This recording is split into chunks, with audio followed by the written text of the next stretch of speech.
principio yo creo que podemos estar contentos sobre este sorteo. Yo creo que Juve como Barça son los dos mejores equipos de grupo y esto hay que demostrar. Yo creo que los otros dos equipos, claro, para ellos es algo muy importante de poder jugar contra Barcelona y Juventus, y yo creo que en ese sentido tenemos que pasar, nos respetamos nuestros contrarios, pero en principio el Juve Barça tiene que pasar. I can and don't want to say anything about that. The only thing is he's not injured, and well, no disciplinary reasons. So he didn't do anything wrong. Just it's the time of the year where sometimes the manager gets some information and then I have to react on that. And so we will see what happens. Yeah, we had two fantastic goalkeepers that they were both performing really well. Ben before he had the injury, and then Emi when he came on. But we had to make decisions.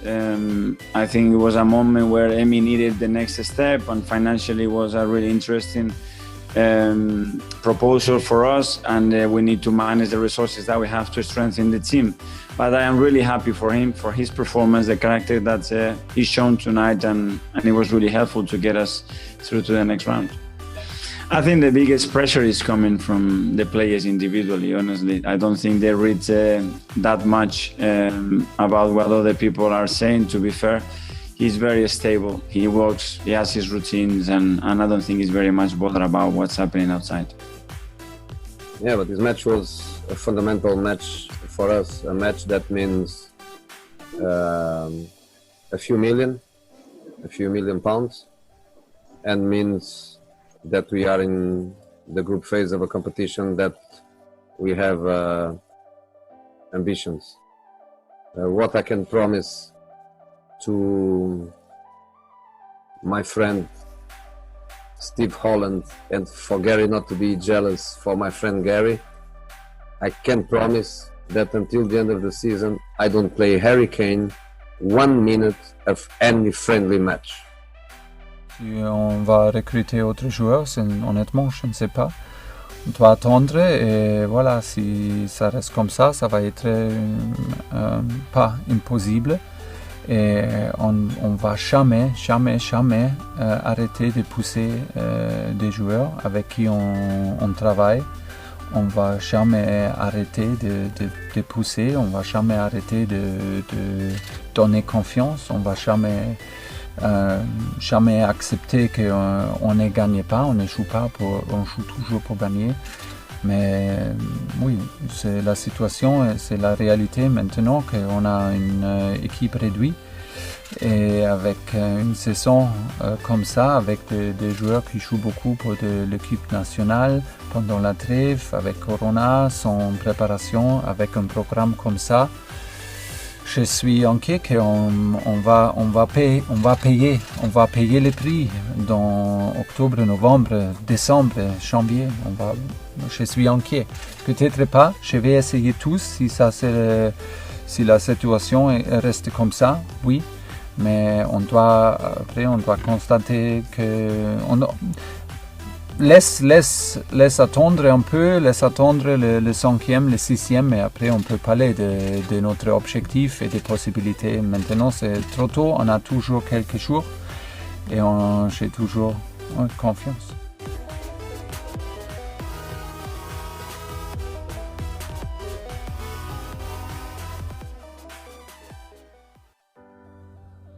دوستای عزیز، به شبکه اسپورت ایونز خوش آمدید. سرخط خبرهای امروز. نمیتوانم تایید کنم یوویچ با ما میماند.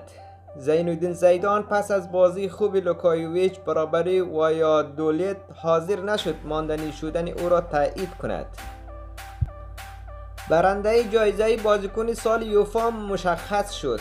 نشریه بیلد آلمان مدعی شد رابرت لواندوفسکی برنده جایزه سال یوفا خواهد بود.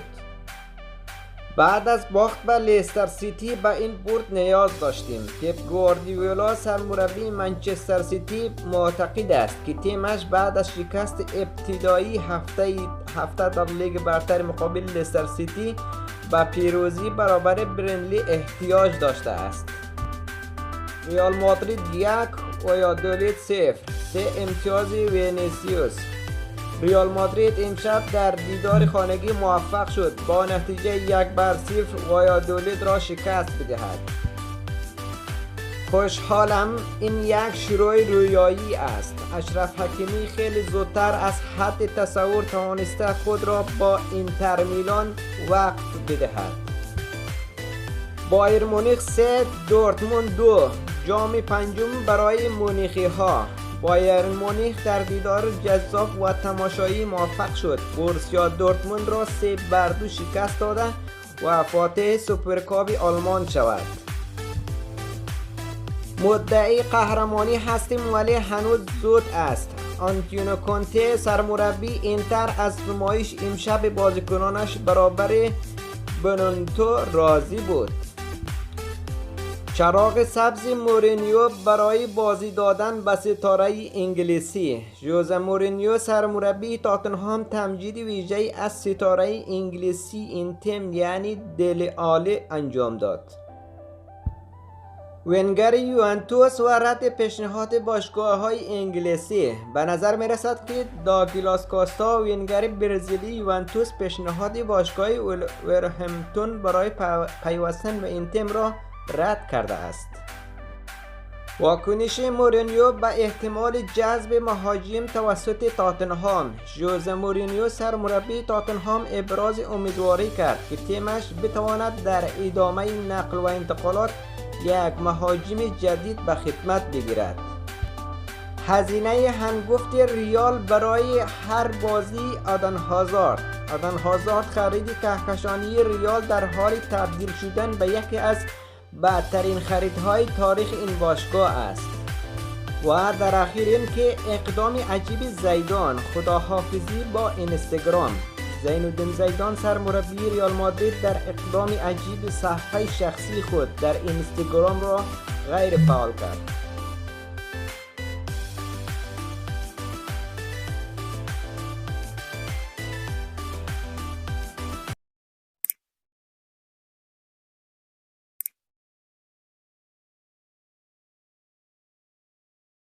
Ich muss sagen, Joshua ist absoluter Profi. Er ist topfit. Er hat auch schon sehr, sehr viele Spiele auf dem Buckel. Und heute, ich meine, es war eine wahnsinnige Energieleistung, das 3:2. Und die Art und Weise, wie es dann doch letztendlich im Tor oder wieder beim Tor gelandet ist, ist einfach eine Auszeichnung von ihm, weil er halt nie aufgibt und immer versucht, da noch ranzukommen und auch da im Fallen den Torwart zu überwinden. Und war eine Energieleistung von ihm, aber trotzdem muss man auch sagen, wir haben... Puedo confirmar, te he dicho, hasta el 5 puede pasar. Entonces, nada. Y al final Jovic es un jugador de esta plantilla, ¿no? Creo. Entonces, bueno, yo estoy el entrenador y, bueno, decido las alineaciones y ya está. He hablado un montón de veces, hasta que no cierra el libro de mercado todo está abierto porque siempre son posibilidades. No hablo de jugadores que no están en el club, y de Costa ya he hablado millones de veces y saben lo que pienso, lo que siento y lo importante que lo considero para nuestro equipo. Yo no firmo nada porque hasta el 4 a las 12 de la noche puede pasar de todo y estamos en fútbol donde obviamente tenemos que estar abiertos a cualquier posibilidad que pueda suceder. A las 12 de la noche les contaré lo che penso del 4. Ma Hakimi è un calciatore con grandi potenzialità, è un calciatore che è nato per fare il quinto, perché ha propensioni offensive importanti, in fase difensiva deve molto migliorare, quindi il fatto di giocare con tre centrali in un certo senso lo faceva anche nel Dortmund, esalta un po' le sue qualità. È stato il nostro investimento di quest'anno,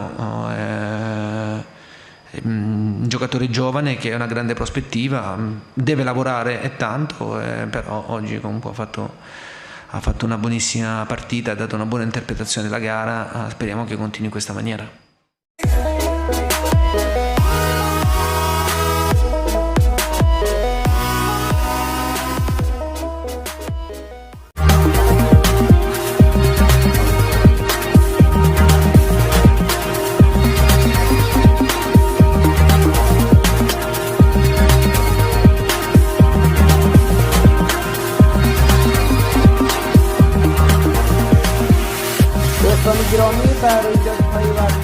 از شبکه دبلیو اسپورتس اند نیوز خوش آمدید. گزارش پاریس ژرمن از وضعیت سلامتی نیمار. پاریس ژرمن درباره وضعیت مصدومیت نیمار توضیحات ارائه کرد و گفت زمان بازگشت او به میادین فردا پنجشنبه مشخص خواهد شد. بارسلونا در این فصل برای همه چیز می جنگد. مارک آندره تراشیگن دروازه‌بان آلمانی بارسلونا معتقد است که این تیم باید با شرایط و تغییرات جدید سریعاً سازگار شود. تاریخ بازگشت ستاره کره‌ای مصدوم تاتنهام مشخص شد. سرمربی تاتنهام خبر خوبی به هواداران این تیم داد و گفت سون هیونگ مین ستاره مصدوم این تیم بعد از وقفه بازی‌های ملی می‌تواند به ترکیب تاتنهام برگردد. مدافع بنفیکا به منچستر سیتی پیوست. منچستر سیتی رسما روبن دیاز بازیکن 23 ساله باشگاه بنفیکا را با یک قرارداد 6 ساله به خدمت گرفت. دست رد به سینه یونایتد. دمبله در بارسا میماند. با اینکه گفته می شود منچستر یونایتد به دنبال جذب عثمان دمبله از بارسلونا است، ولی اسکای میگوید دمبله قصد ترک بارسا را ندارد و به این پیشنهاد پاسخ منفی داده است.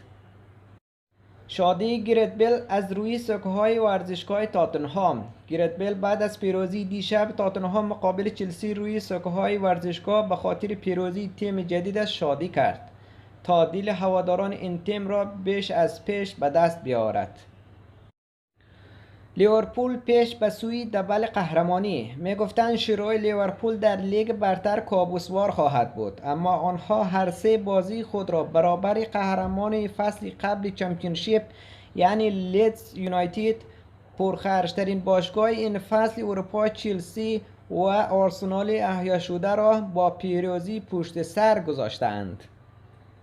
بارها با مورینیو شوخی میکردم. فرانک لمپارد سرمربی چلسی مدعی شد مشکل بین او و ژوزه مورینیو وجود ندارد. نمیتوانم اریک دایر را به قتل برسانم. ژوزه مورینیو سرمربی تاتنهام روحیه بالای بازیکنانش در بازی برابر چلسی را مورد ستایش قرار داد. اعتراف بزرگ لیونل مسی. پرچم سفید کاپیتان. لیونل مسی کاپیتان بارسلونا مدعی شد همیشه تنها هدفش پیشرفت این باشگاه بوده است. هدفم حضور در جام جهانی 2022 قطر است. تییاگو سیلوا مدافع برزیلی چلسی مدعی شد در مورد آیندهش در این باشگاه نگران نیست. سوارز نشان داد چقدر مفید است. دیگو سیمونی سرمربی اتلتیکو مادرید به تمجید از توانایی‌های لوئیس سوارز مهاجم جدید تیمش پرداخت.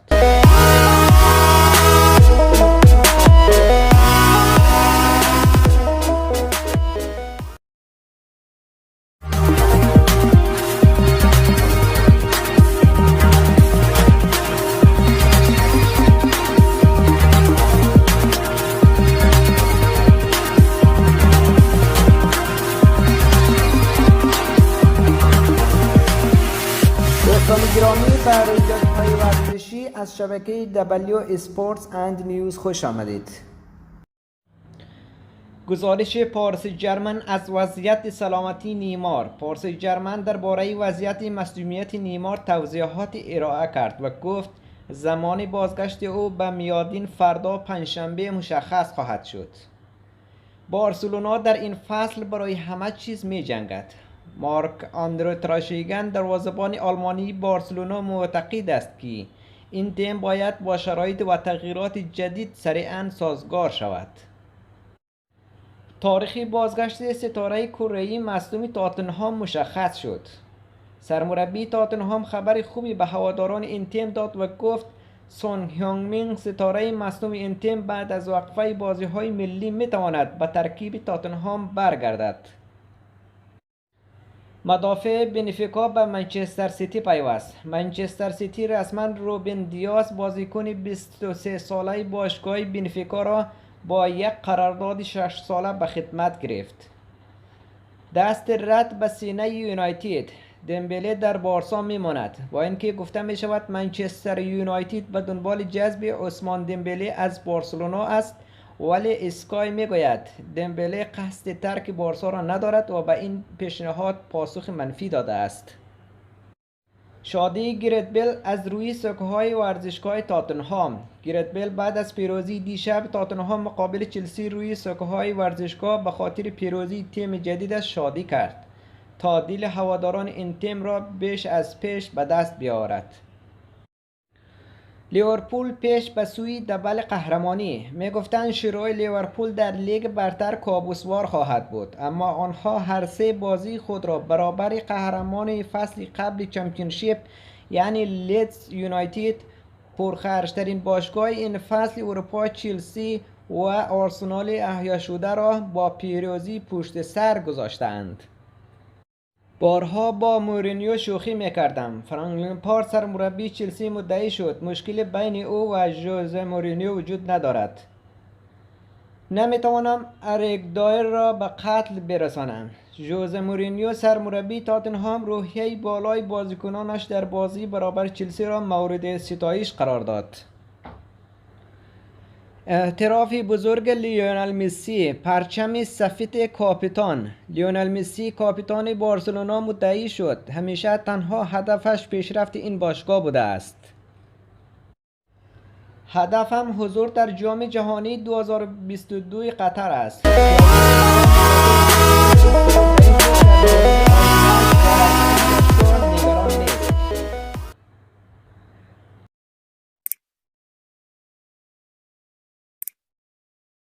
With Frank, the most important thing is my feelings to him is more important than any words that we change. My feelings to him are I will always owe him everything that he gave me. He gave me everything he had as a player. The only thing that I was telling him was when the players need us is when they are losing.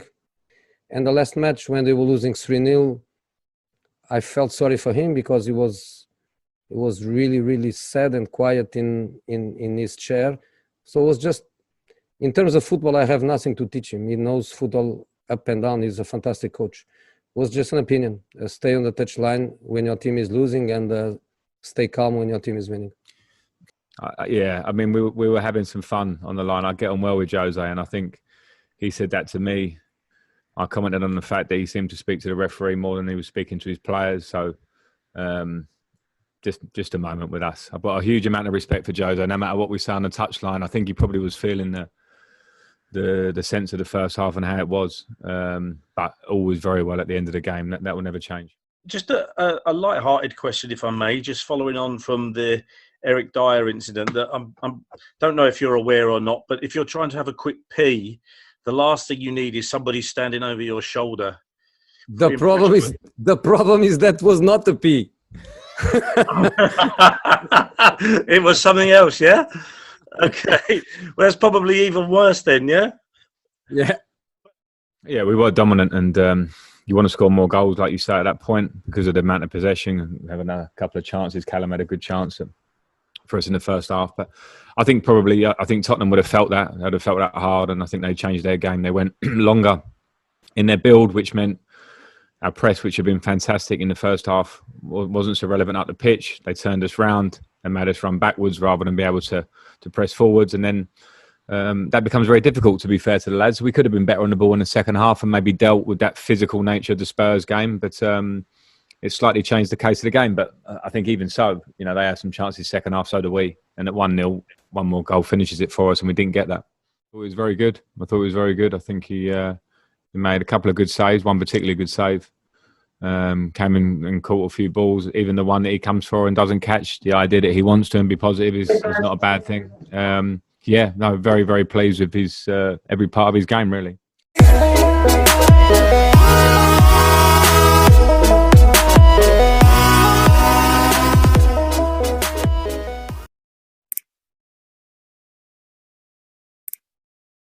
Muy contento primero por hacer el debut oficial y segundo por la victoria, que era lo que queríamos, arrancar bien la liga y bueno, muy feliz. Sensación de felicidad, de estar contento primero porque cuando entramos con algún otro jugador, compañero, el partido ya estaba por buen camino y bueno, nosotros entramos para sentenciar y disfrutar de lo que es jugar en un grandísimo estadio y con grandísimos jugadores.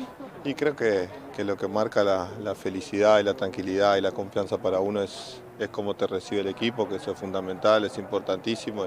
Como he dicho, es una competencia que si podemos seguir en esta línea, seguramente es algo que no va a dar mucho éxito, porque al final entre nosotros hay una competencia dentro, es importante para que el equipo siga creciendo. No están aquí, pero por el apoyo que nos dan cuando salimos del cerro, cuando llegamos aquí, a pesar di non stare aquí nel stadio, stanno con nosotros sempre.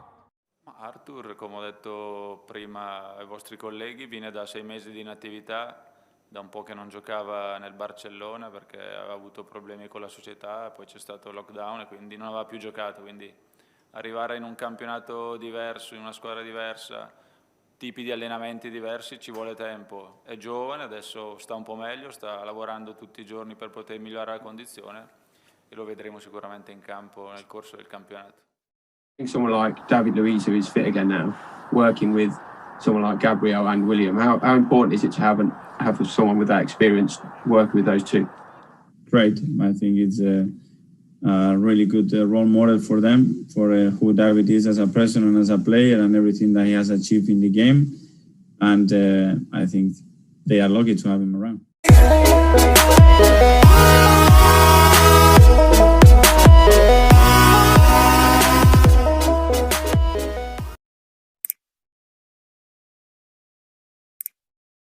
What I can tell you is the belief that I sense from the players and the disappointment that they have today in the dressing room, but as well that they have, and I tell them they have to face the reality that any team when it comes here, you know, is the hardest ground to come and do that. And you could see big teams, how they were knocked out here. So I'm pleased that we competed throughout the game, and still is a lot of things in our hands that we can do better and we will do better.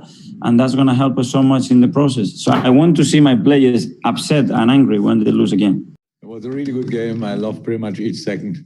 Didn't like, obviously, the goal we conceded, but the reaction afterwards, immediately liked a lot. So against a top team in form, playing like we did tonight is something, to be honest. And it doesn't help us for Thursday or it doesn't help us for a Sunday, but for tonight, it was quite good, I have to say. I really liked it. We were dominant, we played football, we were difficult to defend. Gunnerbrus was top. Attitude anyway, great. Played some really good stuff. Diogo came on, played just natural his football, tried to defend the way we defend. Obviously, he's on 20% of information, what we do exactly. So we had meetings to talk about it, but that all will take time. And today he had like 60, 70 minutes time to watch how Sadio is doing. And he came on a pitch and did incredibly well. Scored a super goal. Nice first game at Anfield. So he will never forget that. I will never forget it. So cool start.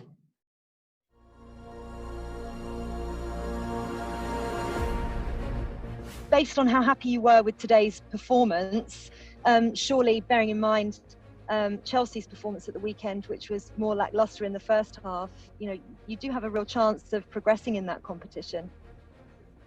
I'm joking, or are you serious? I'm serious. Why?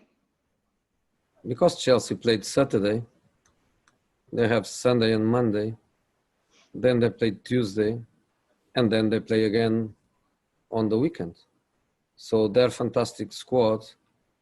If the manager decides not to rotate, he can perfectly play with the players that he wants. I feel that any squad Jose will put out can be very strong. I think we all know the Carabao Cup for teams like ourselves and Tottenham that are challenging for top 4 and Champions League like we are. Then the Carabao Cup does have its place, but we certainly respect it, and every tournament we go in, we'll try and win. We played on a Sunday, now we play on a Tuesday, we play on a Thursday, and then we play on the Sunday again. And I think Sonny was just the first. More will come. Son was the first, but more will come. Sabemos que jugadores como Ansu por sus calidades individual pueden decidir un partido y ojalá que siga en esta forma. Sí, ha demostrado con la selección absoluta, también ha hecho un gran partido, pero son gente muy joven que no puedes esperar cada partido como partido de hoy. Es intentar ayudar, es trabajar día a día para mejorar, pero claro, hay que destacar que es un jugador a sus años con mucho gran futuro por delante.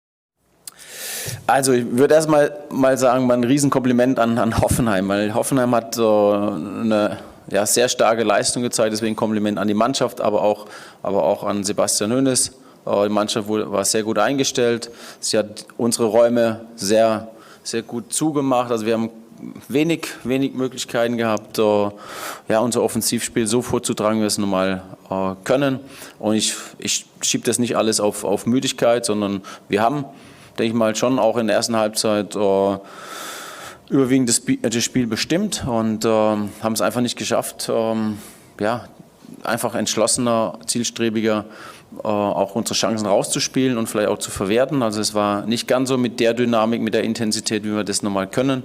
Und deswegen würde ich einfach mal sagen, Glückwunsch an Hoffenheim und wir haken das Spiel ab und gucken auf das nächste Spiel.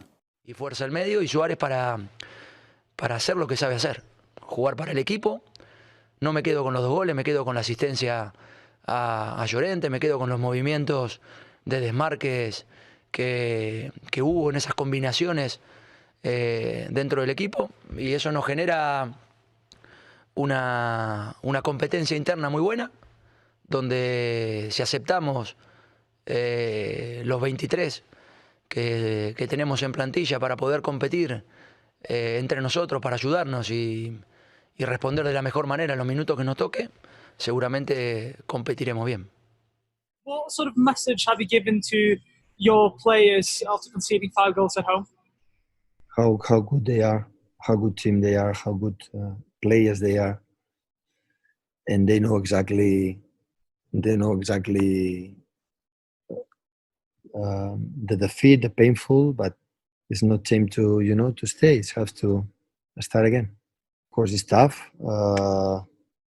Lose 2-5 at home is not easy to accept it, but we have to accept it and still is the second game and look what happened in the next games. My team did a fantastic match. I cannot ask more from the players. The goalkeeper was phenomenal. I cannot ask more from my players. We kept them away from the special box, and we couldn't do more than what we did. I think the team played very, very well. It was a very complete match, defensively, offensively, no problems defensively. We created lots of chances. Really, really good. I'm very, very happy with the performance. But what did you make of the actual VAR decision at the end? I don't want to comment. I just don't want. You don't want to comment for fear of a fine, perhaps, but what's your message today to the football lawmakers, IFAB, around the handball rule? I don't have a message. I don't have a message. Abbiamo affrontato sicuramente un buonissimo avversario che chiaramente ha approntato una partita difensiva, no?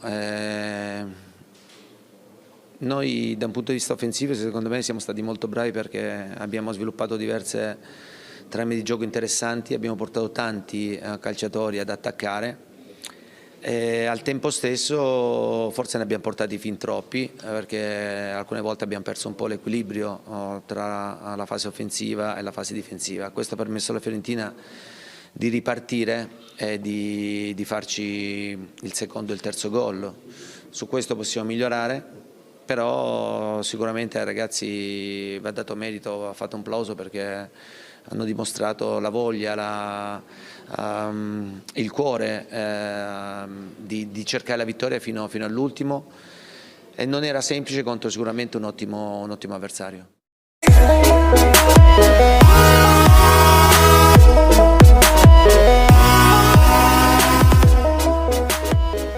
Oui, qu'est-ce que ça change? C'est facile, tous.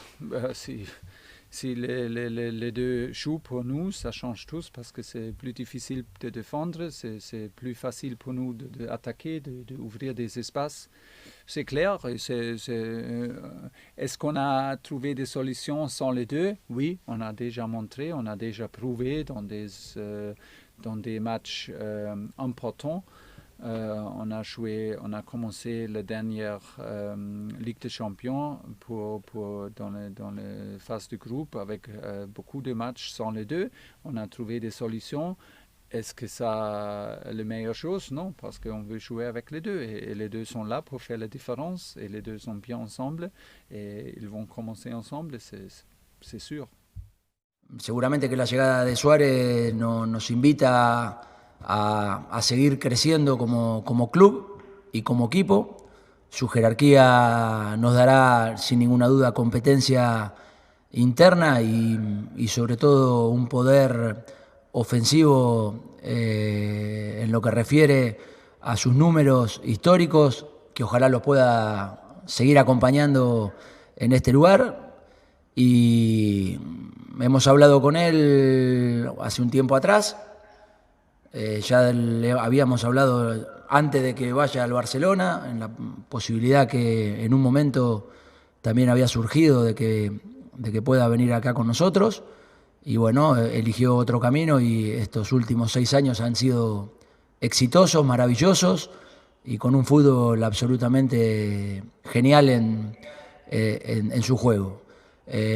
Su compañero acá, como todo equipo, lo reciben con ilusión, con mucho entusiasmo y con ganas de que de a poco se adapte lo más rápido posible a lo que nosotros queremos para que su juego y sus goles nos ayuden a seguir compitiendo como lo hemos hecho todos los años.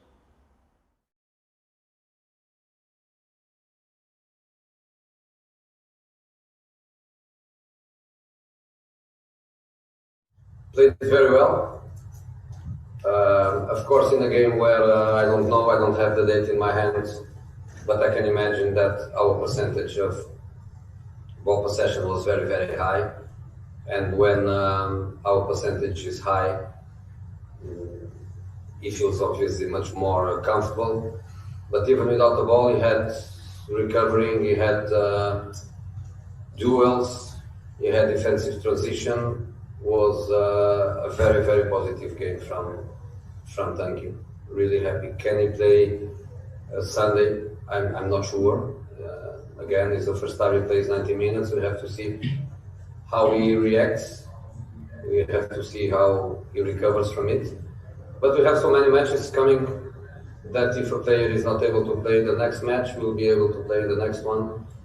And we need that at the time because the matches are coming very fast. I think last season proved to us how we can defend at our best. Yeah, last week wasn't fantastic. We conceded sloppy goals, but then I think our defensive record from last season showed with Eric and Harry how good a partnership they were, but also with the whole team defending as a team. Eric now is fit again, which is a big bonus and a big plus for us. I'm looking forward to seeing him develop and play more games this season because we've been waiting for him to first be fit, but then again to play more regularly. The situation that we have right now, we have just 13 players available in the first team. We need players for the academy, not just for the training sessions, in order to be selected during the game. The problems that we have up front, of course, Liam will stay with us. And we'll see if we need him, use him. Yeah, we will not forget, like the same we spoke about Phil Foden in the previous seasons. We want to speak quickly about him. He's just 17 years old. He has a lot of things to improve. The steps needs their own time.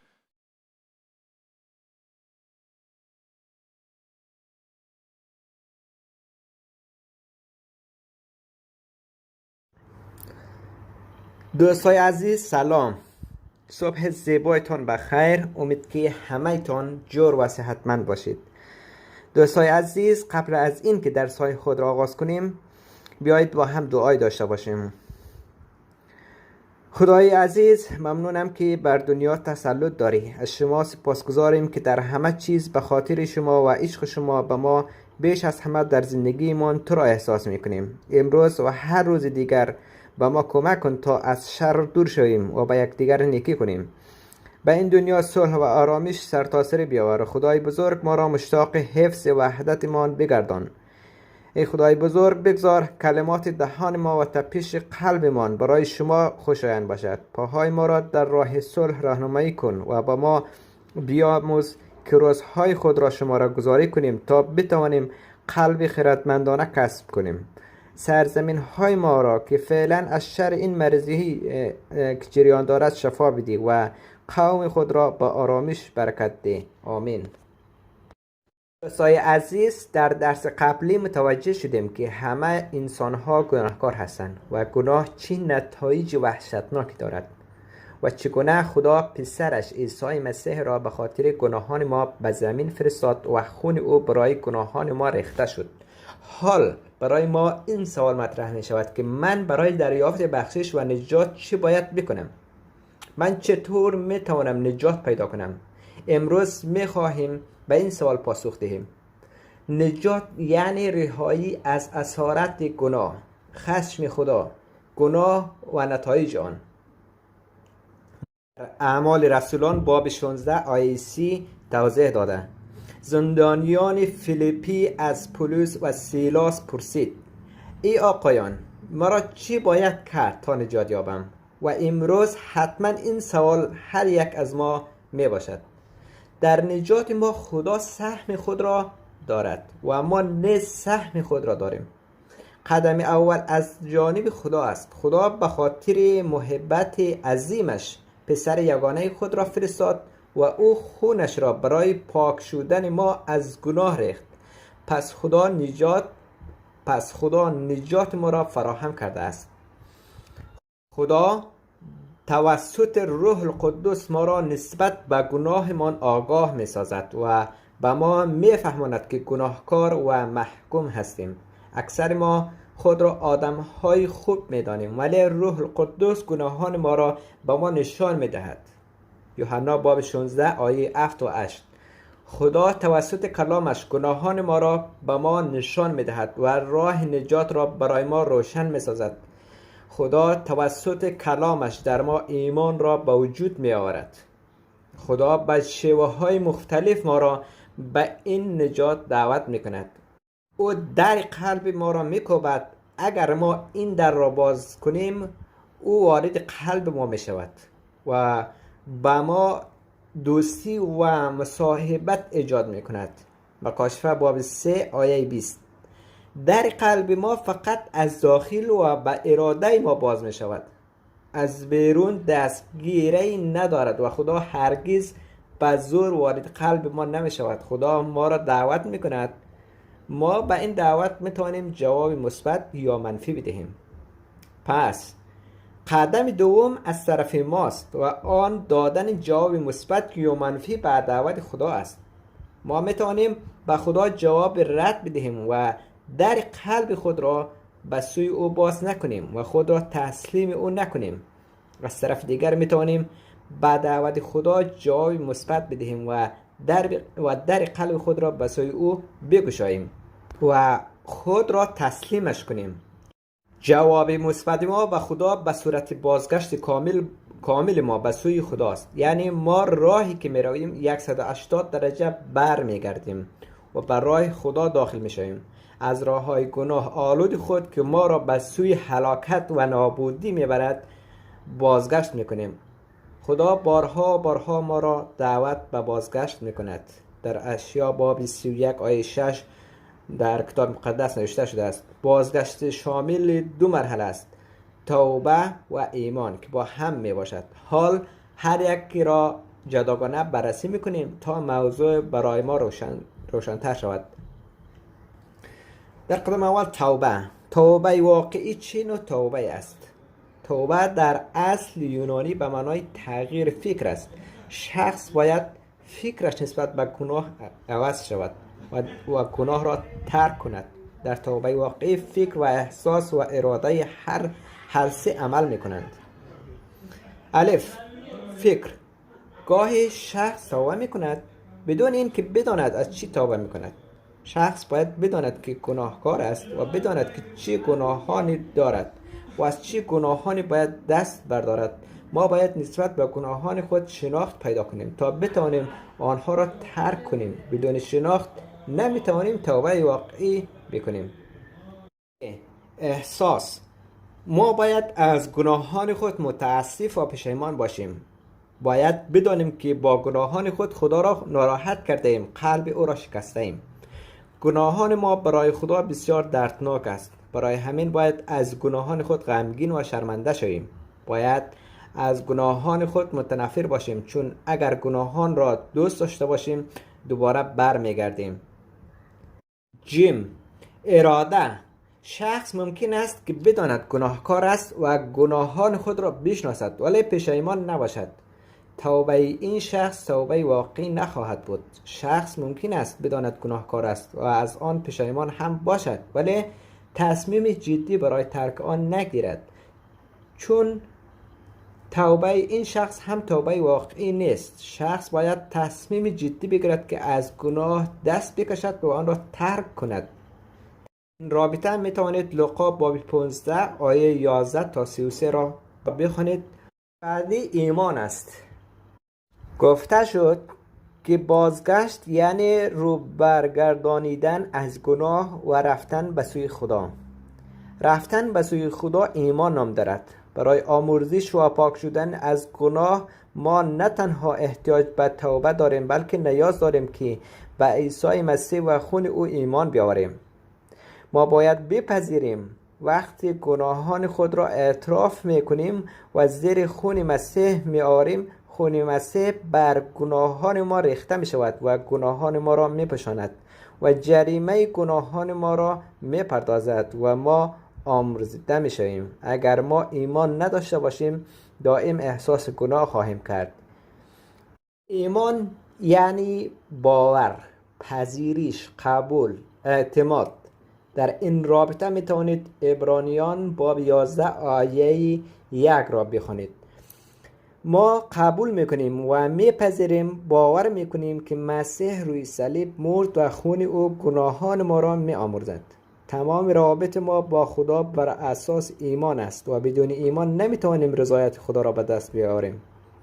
همینطور عبرانیان باب 6 آیه 11 ما با ایمان به خون عیسی مسیح نجات می‌یابیم. از گناهان خود تبرئه می‌شویم. به خاطر خون عیسی مسیح جرمی به حساب ما گذاشته نمی‌شود و ما نزد خدا عادل و بیگناه به حساب می‌آییم. ما بر حبس فیض و بخشش خدا نجات می‌یابیم، نه با انجام اعمال شریعت و اجرای مراسم و تشریفات مذهبی، دعا کردن، روزه گرفتن، حضور در کلیسا، خیرات، زیارت و ریاضت نمیتواند ما را نجات دهند. ما با فیض خدا یعنی بخشش رایگان اوست که نجات می‌یابیم. افسوسیان باب 2 آیه 8 و 9، رومیان باب 3 آیه 20 تا 28 را بخوانید. اطمینان نجات. بر چه اساس میتوانیم از نجات خود مطمئن باشیم؟ شماره 1، کلام خدا. کلام خدا کلام راستی است و این کلام به ما اطمینان میدهد که با توبه و ایمان نجات میابیم، وارد حیات جاویدان میشویم. دیگر در داوری نمی آییم بلکه به حضور خدا خواهیم رفت، چون گناهان ما با خون مسیح بخشیده شده و مانع برداشته شده است. اول یوحنا باب 5 آیه 13 را بخوانید. شماره 2، شهادت روح القدس. روح القدس در قلب ما به ما اطمینان میدهد که مال خدا شده ایم و خدا پدر ما شده و ما فرزند او شده ایم. ما به خاطر رابطه دو جانبه‌ای که با خدا پیدا میکنیم مطمئن میشویم که خدا ما را پذیرفته است. به خاطر کاری که روح القدس در درون ما انجام می‌دهد این اطمینان را به دست می‌آوریم. رومیان باب 8 آیه 14 تا 16. شماره 3 تغییر زندگی و تغییر حالات درونی. وقتی ما به زندگی قبل از ایمان و بعد از ایمان خود نگاه میکنیم میبینیم که عوض شده ایم. این تغییرات ما را مطمئن میسازد که واقعا نجات یافته ایم. در میابیم که محبت و علاقه و اشتیاقمان به خدا بیشتر شده و رابطه ما با او شیرین شده و دلمان میخواهد از خدا اطاعت کنیم. دوست داریم دیگران را محبت کنیم و وقت بیشتری را با خدا و مقدسین صرف نماییم و با آنها مشارکت و دوستی داشته باشیم. اول یوحنا باب 2 آیه 3 تا 5. همینطور باب 3 آیه 14 و 15. در مورد نجات خود نباید به احساسات خود تکیه نماییم، بلکه باید بر واقعیت‌های کلام خدا متکی باشیم. باید بدانیم که کلام خدا راست است و اگر خدا چیزی را گفته واقعیت محض است. خب دوستای عزیز، این بود درس امروزی. امیدوارم که از این درس بتوانید استفاده های لازم را ببرید.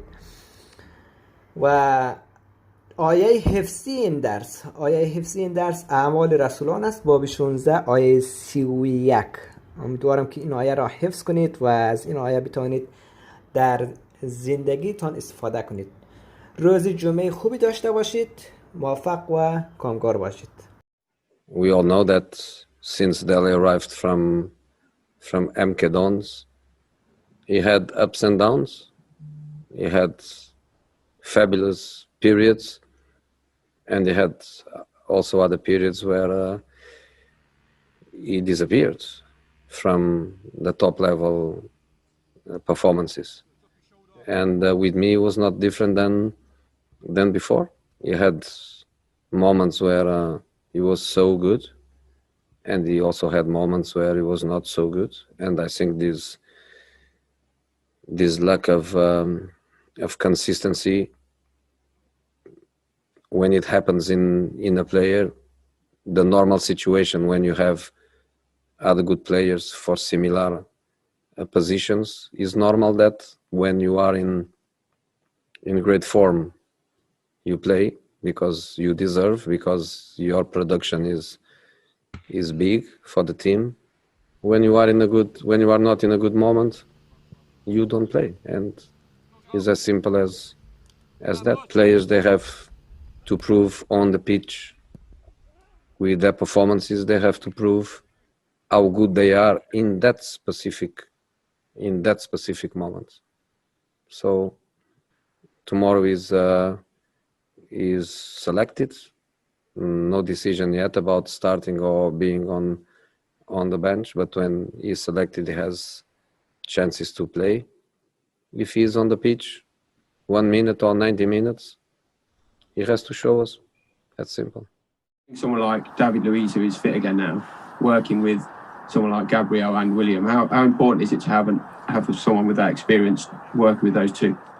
Great. I think it's a really good role model for them, for who David is as a person and as a player and everything that he has achieved in the game.